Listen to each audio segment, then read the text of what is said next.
Kita lanjut dari pertemuan kemarin terakhir bicara tentang agama.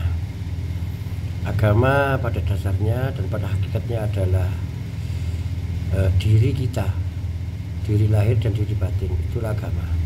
Jadi mempelajari agama, mengulas tentang agama, mengulas tentang rahasia-rahasia agama, berarti mengulas rahasia-rahasia hidup diri kita sebagai manusia.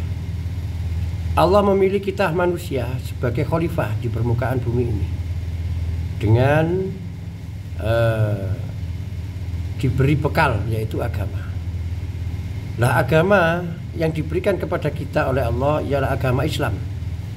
Nah, agama Islam berdiri atas 5 pondasi, yaitu syahadat, sholat, zakat, puasa, dan haji, yang disebut dengan rukun Islam. Rukun Islam yang 5 ini sangat sederhana. Bahkan kalau hanya sekedar dibaca dan dijalani, seolah-olah tidak mengandung rahasia apapun. Akan tetapi bagi orang-orang yang mau berpikir, gemar berpikir, di dalam rukun Islam yang sangat sederhana ini begitu banyak mengandung rahasia-rahasia Allah yang ada dalam diri kita. Jadi rahasia Allah yang ada dalam diri kita itu banyak sekali. Maka untuk bisa mengungkap rahasia-rahasia itu kita harus mendalami agama. Mendalami agama berarti kita mempelajari hidup kita sendiri. Dan rukun Islam adalah cara hidup kita untuk mengulas rahasia-rahasia apa yang ada dalam diri kita. Sedangkan kita sering mendengar al-insanu sirri wa nasiruh, man arafa nafsahu faqad arafa rabbahu. Maka kita harus belajar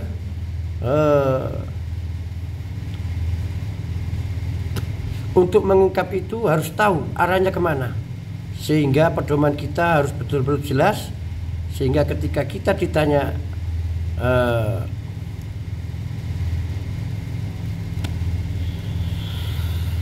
al-ma'rifatu bil ma'bud, wong ibadah kudu eruh arah tujuan ibadah nang di kudu urus sing diibadahi. Oke teman-teman, sekarang kita buka 2 kalimat syahadat. Ini dasar utama sebagai umat muslim, manusia yang punya keyakinan untuk mengungkap rahasia hidupnya melalui Islam disebut muslim kalau laki-laki, kalau perempuan disebut muslimat.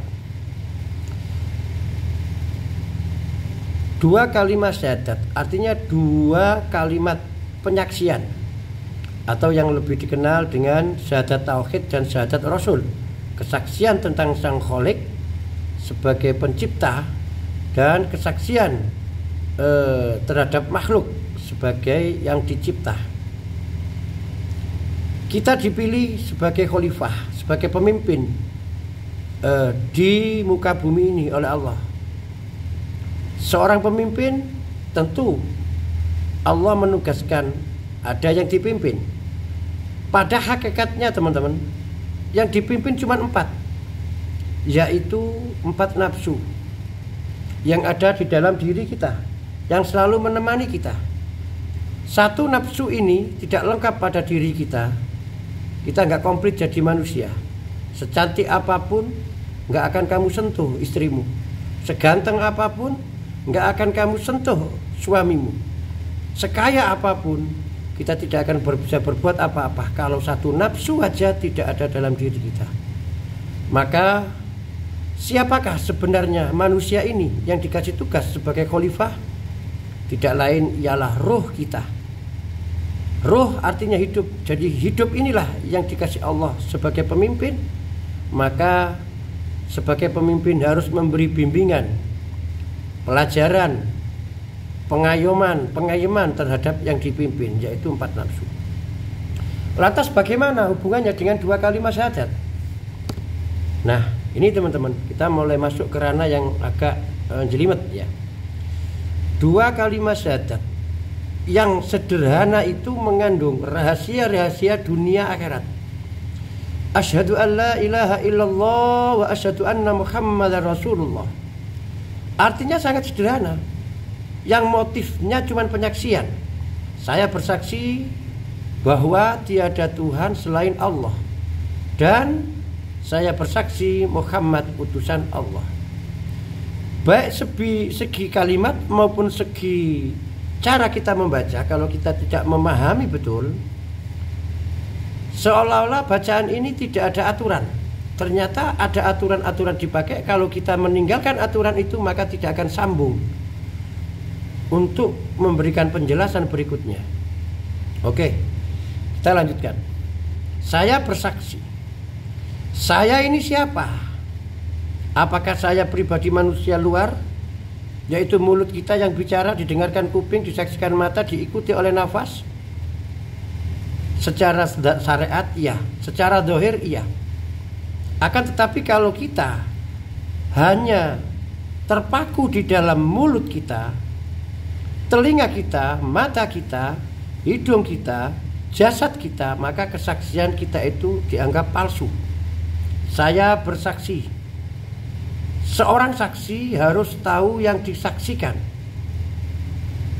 Seorang saksi harus detail cara memberikan penyaksian.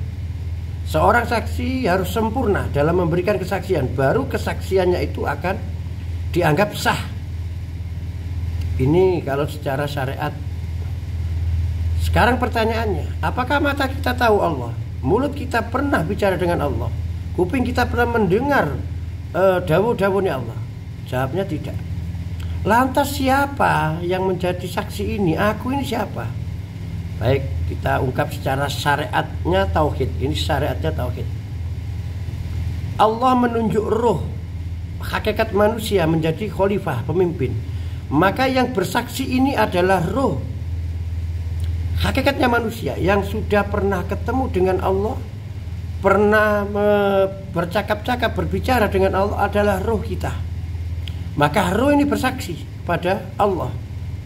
Karena roh ini sebagai khalifah, pemimpin, maka roh ini membimbing empat nafsu itu untuk diajak sebagai saksi kepada Allah atas Allah sebagai Tuhan, Allah sebagai Khalik sang pencipta, dan Allah sebagai penguasa rahasia-rahasia atau sirullah. Nah, teman-teman sekalian, maka roh ini memerintahkan nafsu untuk mengajak jasad ini bergabung, ikut serta, mengikuti kesaksiannya roh.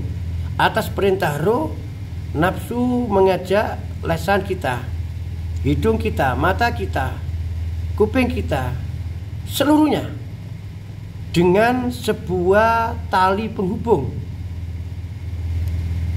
Siapa dan apa tali penghubung ini? Tidak lain adalah nafas kita. Maka yang dipimpin roh ini ada empat, yaitu nafsu, ada nafas, nufus, anfas, tanafas. Ini talinya. Maka nafas, nufus, anfas, tanafas ini ditarik oleh nafsu untuk masuk menghadap roh dengan amarah, lawamah, amarah, sufiyah, mutmainah, dan lawamah. Kemudian ini saling mengikat, bersambung. Akhirnya napas ini menghubungkan, yang mulut ini menghubungkan dengan lawamah. Hidung, anfas ini menghubung dengan sufiyah. Mata menghubung dengan mutmainah, dan telinga bersambung dengan amarah. Dan seluruh organ tubuh akhirnya ikut bergerak menjadi saksi. Menjadi saksi bahwa yang maha atau yang sang kholik, saya bersaksi bahwa tiada Tuhan selain Allah, itu adalah roh. Karena roh seorang khalifah, pemimpin, maka roh wajib membimbing, mengajak semua yang dipimpin. Yang dipimpin pertama di dalam yaitu amarah, lawamah, sufiyah, dan mutmainah. Kemudian memakai tali yang namanya nafas, nufus, anfas, tanafas. Kemudian mengikat mulut, hidung, telinga, mata, organ tubuh yang paling dominan untuk menjadi saksi bahwa Allah adalah Tuhan seluruh sekalian alam. tiada Tuhan selain Allah. Nah, ini kita sementara buka kalimat tauhid dulu teman-teman, mudah-mudahan bisa dipahami. Kalimat yang sangat sederhana, akan tetapi kalau mau mengulas, Masya Allah, luas sekali, seluas isi langit dan bumi. Terima kasih. Wassalamualaikum warahmatullahi wabarakatuh.